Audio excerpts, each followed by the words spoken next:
নমস্কার,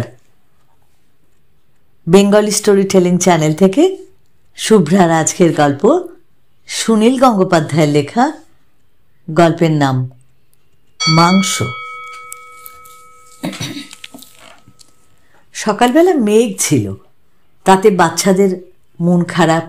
আজ যেন বৃষ্টি না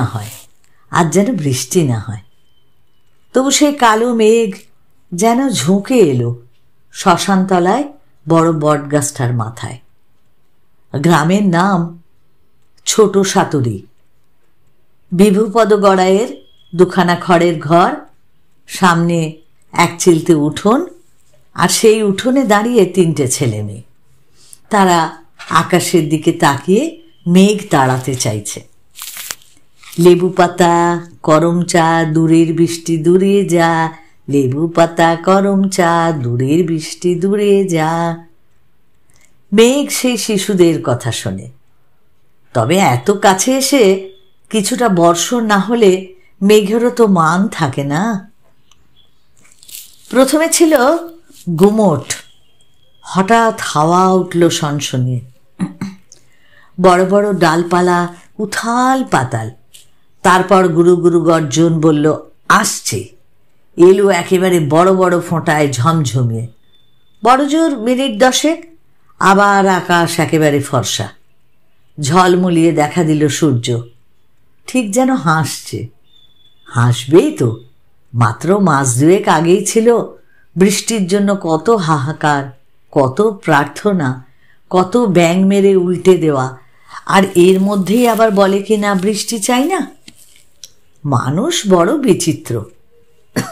ও মেঘ আবার ফিরে আসবে, এখন শুধু এই বাচ্চাদের আবেদনে সরে গেল কিছুটা দূরে। আজ ওরা বেড়াতে যাবে। রাস্তাঘাট এমনিই থেকে কাদা, বৃষ্টি চলতেই এখন বেরোবার প্রশ্নই ছিল না। বাচ্চারা আর ধৈর্য ধরতে পারছে না। বিভুপদ দাঁড়িয়ে আছে বাইরে। সুরবালার একটু দেরি হচ্ছে।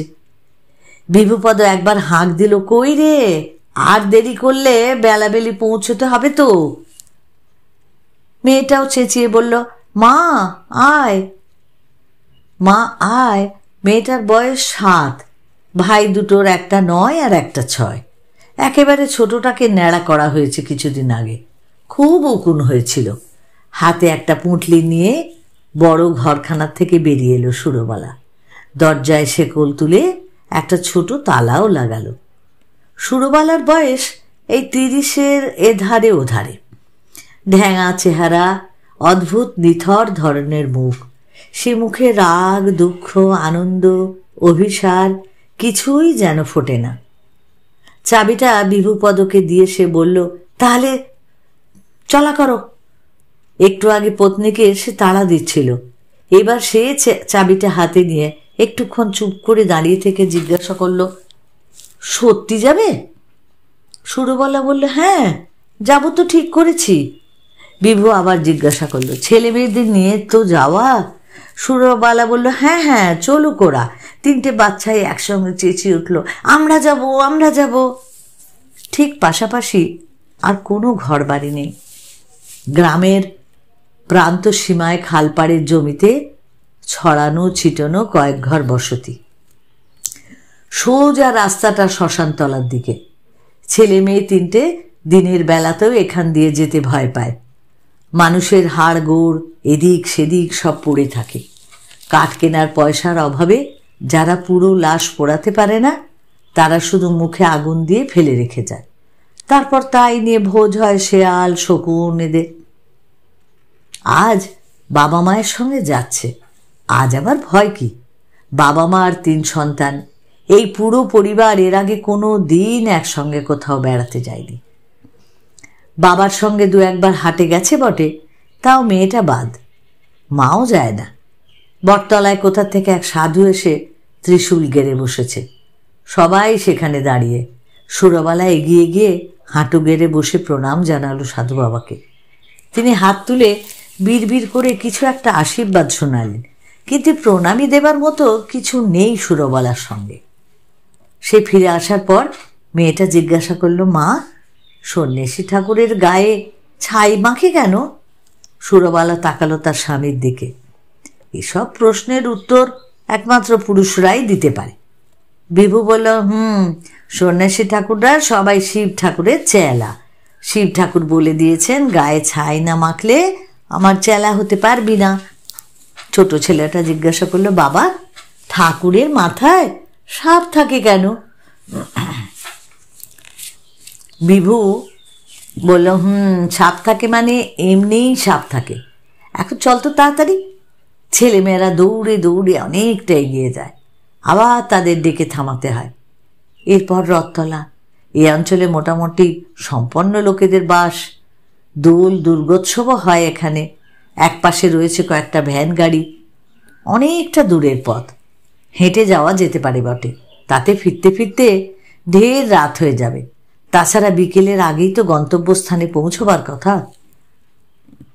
একটা ভ্যান গাড়ির চালক পাশে দাঁড়িয়ে ছোট কাঁচের গ্লাসে চা খাচ্ছে।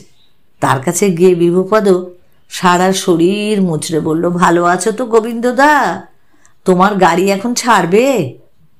গোবিন্দর সঙ্গে আগেই কথা বলে গেছে বিভুপদ। এ গাড়ি ভাড়া করার সামর্থ্য তার নেই। সনাতনপুরের হাট থেকে 10খানা গুড়ের নাগড়ি নিয়ে আসার অর্ডার আছে গোবিন্দর।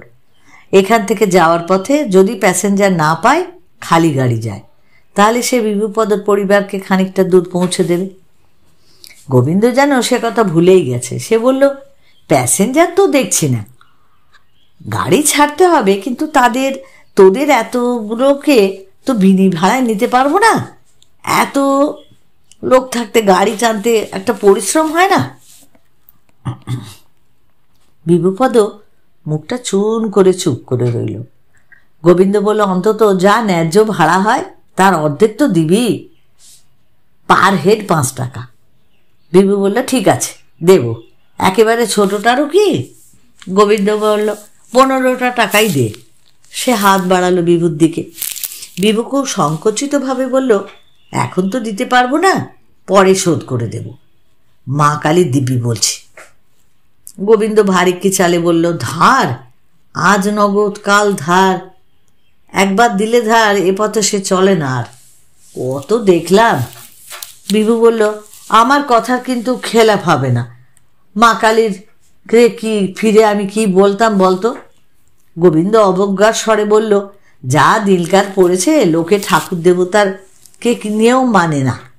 নে যাগে, তোরা ওঠ। বাচ্চাগুলো জুলজুল করে তাকিয়ে সব শুনছিল। এবার তারা লাফালাফি করে উঠে পড়ল ভ্যান গাড়িতে।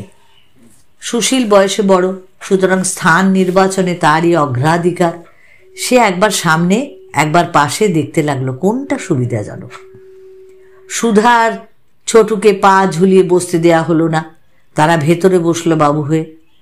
সুশীল তবু এর আগে কয়েকবার চলন্ত ভ্যানের সঙ্গে দৌড়ে দৌড়ে উঠে বসেছে, আবার চালকের তাড়া খেয়ে নেমেও পালিয়েছে। সুধার ছোটুর এমন সৌভাগ্য এই প্রথম। হাঁটতে হয় না, অথচ রাস্তা ফুরিয়ে যায়। এ কি মজা! রাস্তা দিয়ে অন্য লোকরা যাচ্ছে, তারা কেমন পিছিয়ে যাচ্ছে, তারপর আর তাদের দেখাই যাচ্ছে না। 3 জনেরই এই প্রথম নিজেদের গ্রামের বাইরে যাওয়া। ওদের কাছে উন্মোচিত হচ্ছে নতুন জগৎ। এদিককার সব গ্রামের চেহারাই প্রায় এক। ওদের চোখে যেন বৈচিত্র্যের শেষ নেই। ও মা, দেখ দেখ, একটা তাল গাছের গা দিয়ে আরেকটা কিরম অন্য গাছ উঠেছে, একসঙ্গে 2টো গাছ।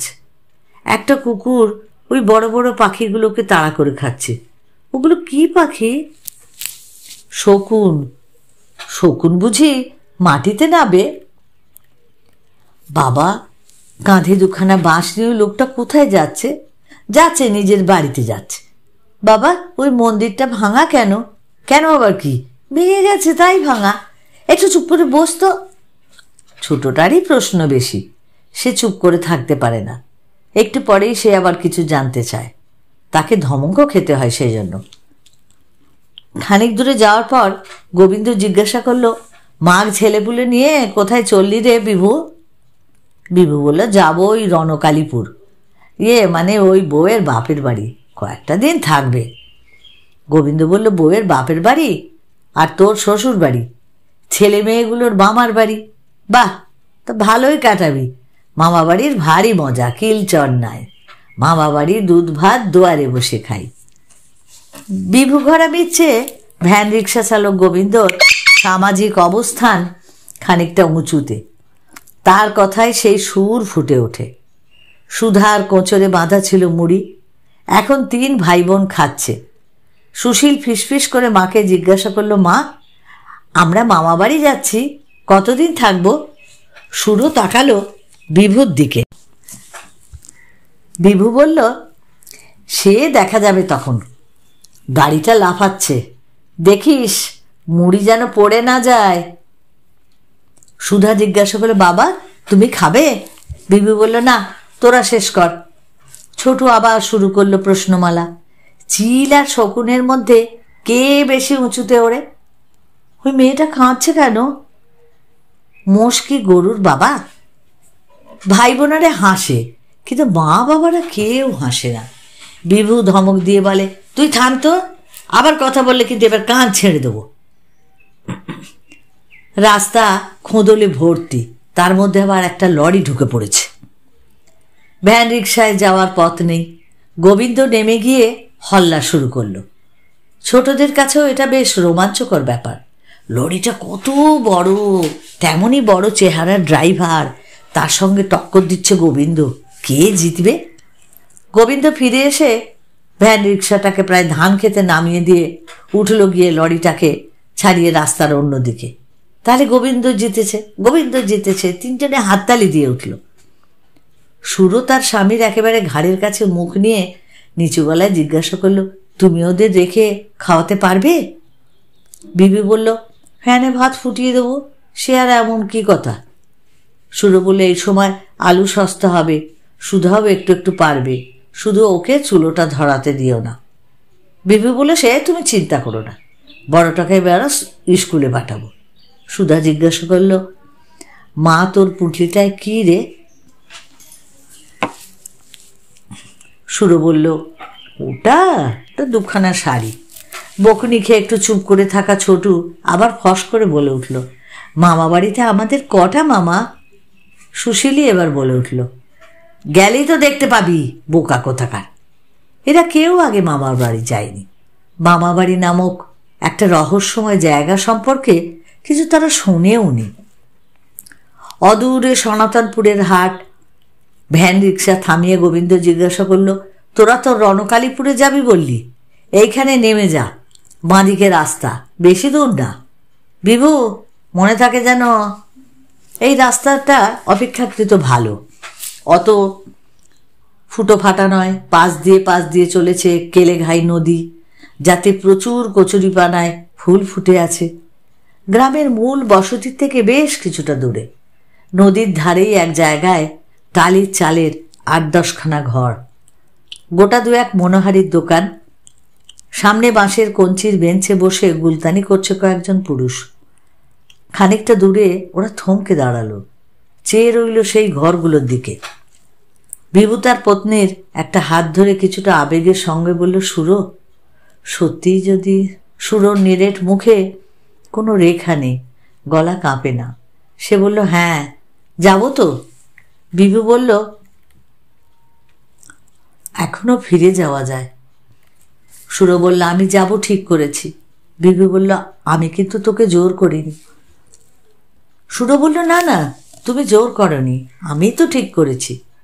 উতলা হয়ে যাচ্ছে বাচ্চারা, ওই তো দেখা যাচ্ছে মামার বাড়ি, তবু দেরি কেন? সুশীল বলল, বাবা চলো। বিভিও এবার গলা খাঁকারি দিয়ে গলাটা পরিষ্কার করলো। শোন রে তোরা, মামার বাড়িতে তোদের মা এখন একলা যাবে, আমরা বাড়ি ঘুরবো, বুঝেছিস? 3 জনেরই একটা প্রশ্ন, কেন কেন আমরা যাব না কেন? বিভি বলল, ওখানে ছোটদের যেতে নেই, মা আবার আসবে, ততদিন তোরা আমার সঙ্গে থাকতে পারবি না? মেয়েদের বুদ্ধি আগে পাকে। ছোটদের মামার বাড়ি যেতে নেই, এটা সুধার কাছে ঠিক বিশ্বাসযোগ্য মনে হলো না। মামার বাড়িতে দুধ ভাত তাহলে কারা খায়? শুধু বড়রা? তার প্রশ্নের উত্তরে বিভু বলল, মামা বাড়িতে একজনের খুব অসুখ, তাই ছোটদের যেতে নেই। সুরো, তুই তাহলে এগিয়ে পড়, বেলা পড়ে আসছে। ছোটও সব বুঝল না, সে মায়ের উরু জড়িয়ে ধরে শাড়ির মধ্যে মুখ গুজে খুব কাতরভাবে আবেদন করল, মা আমি তোমার সঙ্গে যাব, একটুও চেঁচাবো না। স্বামী অন্য দুই সন্তানের দিকে ক্রমান্বয়ে তাকালো সুরো। তারপর ছোটুকে আস্তে আস্তে ছাড়িয়ে নিয়ে সে বলল, তোকে পরে নিয়ে যাবে ছোট, আজ বাড়িতে যা, বাড়িতে লক্ষ্মী হয়ে থাকবি। সুধা বলল, ভাইকে ধর, তুই ছোটুকে সামলে রাখবি। নিচু হয়ে সে স্বামীর পা ছুঁয়ে প্রণাম করল। তিনটে সন্তানকে জড়িয়ে ধরল একসঙ্গে, দু হাত দিয়ে ঘিরে। আর কোনো কথা নেই। তারপরে হঠাৎ ওদের ছেড়ে দিয়ে সে হন হন করে এগিয়ে গেল ঘরগুলোর দিকে। একটু পরে থেমে মুখ ঘুরিয়ে বলল, তোমরা এখনই যেও না, একটু থাকো। গুলতানি করা লোকগুলোর পাশ দিয়ে যেতেই একজন আঙুল দেখিয়ে বলল, এই পাশ দিয়ে যাও, দেখবে একটা বড় ঘরের দাওয়া। গলিতে প্যাচপ্যাচে কাদা ঘরগুলোর পাশ দিয়ে যেতে শুরু দেখল সব জানলা দিয়ে উঁকি মারছে নানান বয়সের মেয়েরা। এক জায়গায় গলিটা 3 ভাগ হয়ে গেছে। কোন দিকে যাবে বুঝতে না পেরে শুরু দাঁড়িয়ে পড়তে একজনকেও বলল, ওই তো ডান দিকে গো, রণকালীপুরের রণচণ্ডীকে দেখতে পাচ্ছ নি?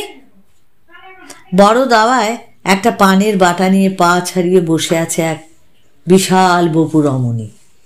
তার পাশে একজন একেবারে শালিকের মতন রোগা একটা মেয়ে। শালিকটাই সেই বলল, ও মাসি, এরই তো আজ আসবার কথা ছিল না? মুখ ভর্তি পানের পিক, রসস্থ গলায় সেই মাসি বলল, এসো গো এসো বাছা, বসো বসো। সর্বাঙ্গে কয়েকবার দৃষ্টি বুলিয়ে নরম গলায় মাসি বলল, কপাল পুড়েছে এও না বেদবা? সুরোর উত্তর না শুনে সে আবার বলল, সিঁদুর রয়েছে তো, আগে দেখিনি, আমি কি চোখের মাথা খেয়েছি গো? সে তো লোকটা বুঝি ভেঙে পড়েছে। সুরো বলল, না, বাড়িতেই থাকে। মাসি বলল, বুঝেছি, মা যা ভাঙা, রোজগার করে খাওয়াতে পারে না, খাওয়ার মুখ আর কটা। সুরো বলল, আমার 3টে ছেলে মেয়ে। চোখ কপালে তুলে মাসি বলল, হ্যাঁ বলিস কিলে, 3টে? আবার সুরো সর্বাঙ্গে চোখ বুলিয়ে মাসি বলল, মেয়ের বয়স কত? সুরো বলল, 6-7 হবে। মাসি দীর্ঘশ্বাস ফেলে বলল, আহারে, তার তো বিয়ের বয়স হতে ঢের দেরি, অদ্দিন পালতে হবে।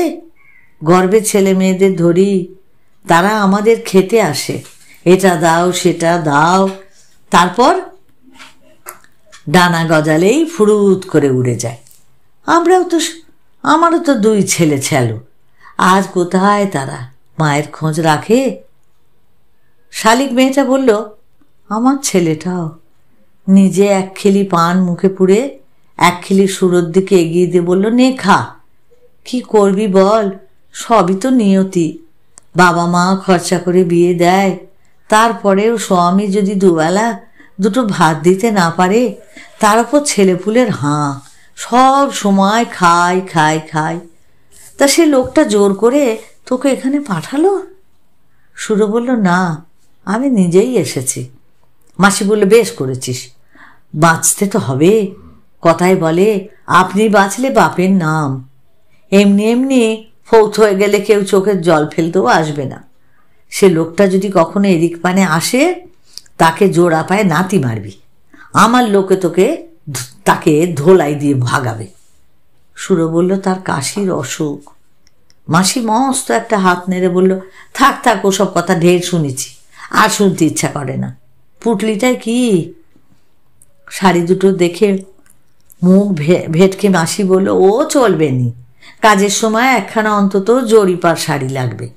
এখানেই দোকান আছে, আজ কিনতে পারবি? সুরো দুদিকে মাথা নাড়ল।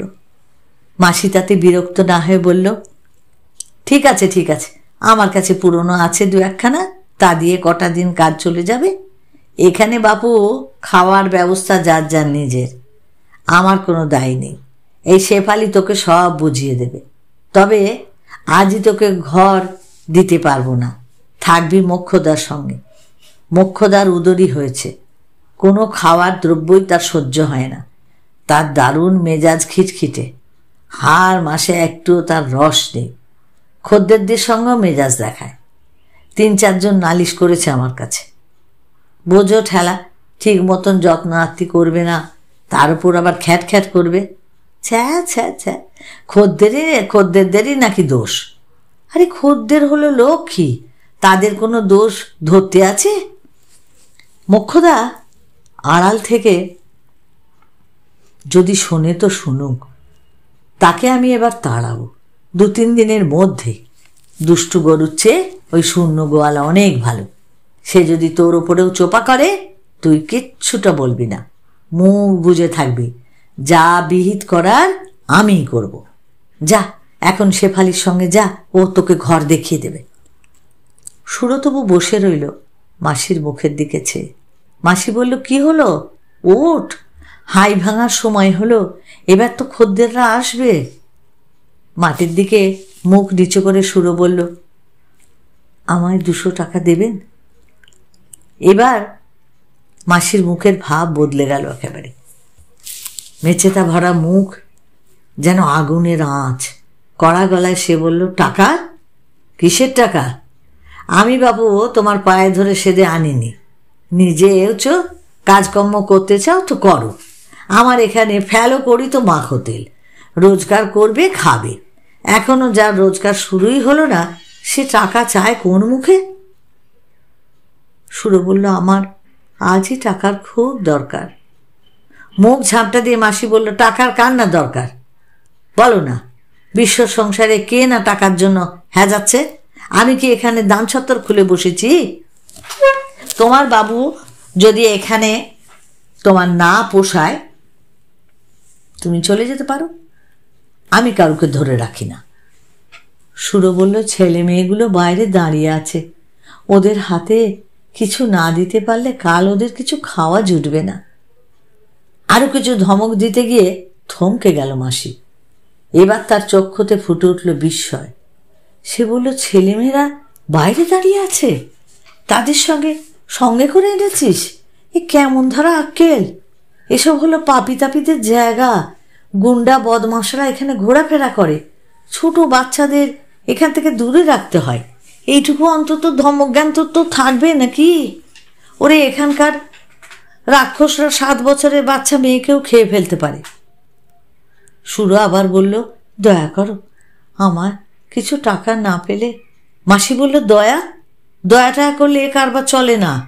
ওরে শেফালি, আমাকে একটুখানি ধর তো।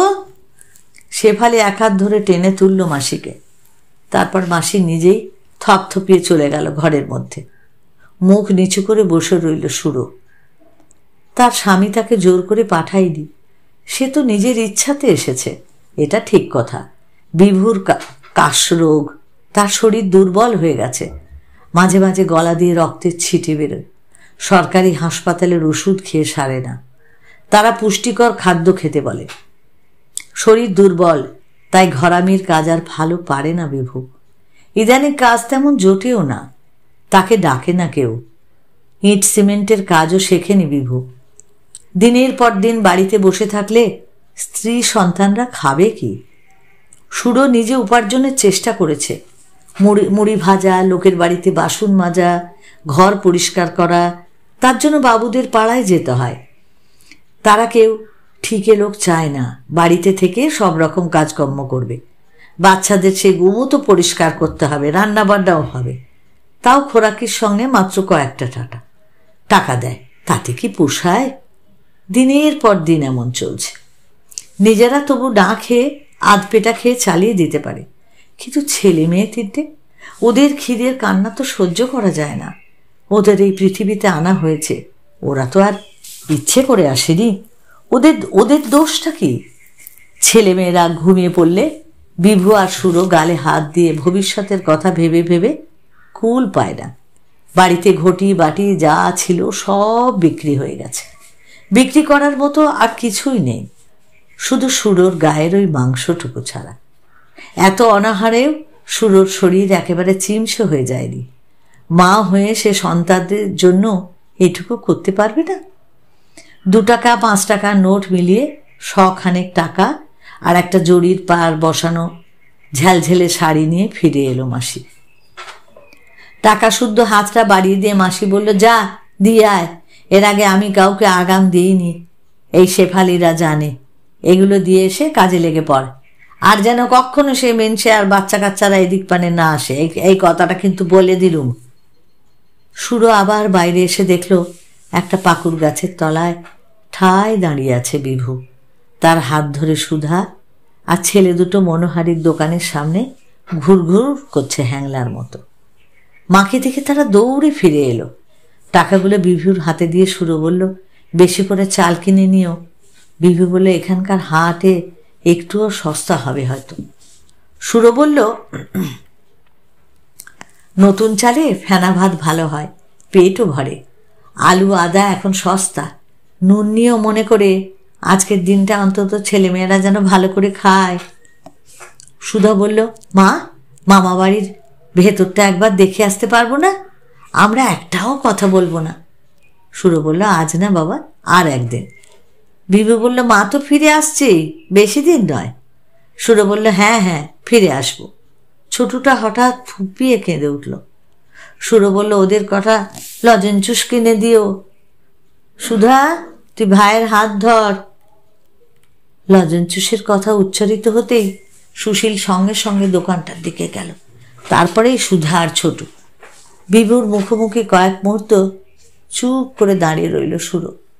তার নিরেট মুখে কোনো ভাব লেশ নেই। একটু পরে সে বলল, যাই, সাবধানে থেকো, রক্ত পড়লে নুন জলে কুলকুচু করবে। সুরোর বদলে বিভুই চোখটা তার ছলছল করছে। এরকম সময় কি বলতে হয় তা সে জানে না। সে জামার খুঁট দিয়ে চোখ মুছল, তারপর আবার মুখ তুলতেই দেখল সুরো ফিরে গেছে অনেকখানি। একটা করে লজেন্স মুখে, একটা হাতে, অমৃতের স্বাদ নিতে নিতে লাফিয়ে লাফিয়ে এগিয়ে চলল তিনটে ছেলে মেয়ে। একটা পা তুলে তুলে নাচের ছন্দে দুলে দুলে ছোটটা এরকম ভাবেই ছুটতে ছুটতে শুধু বোধহয় বাচ্চারাই পারে। তা সুনীল গঙ্গোপাধ্যায়ের এই হৃদয়স্পর্শী গল্পটা যদি তোমাদের ভালো লাগে তাহলে তোমরা অবশ্যই লাইক করো, শেয়ার করো প্রিয়জনকে। আর যারা নতুন এখনো আমাকে সাবস্ক্রাইব করনি, প্লিজ প্লিজ একটু সাবস্ক্রাইব করে আমার পাশে থেকো। আর যারা আমার পাশে আছো সাবস্ক্রাইব করে, তাদেরকে আমার অসংখ্য অসংখ্য ধন্যবাদ। সকলে ভালো থেকো, অপেক্ষায় থেকো আমার পরবর্তী গল্পের জন্য।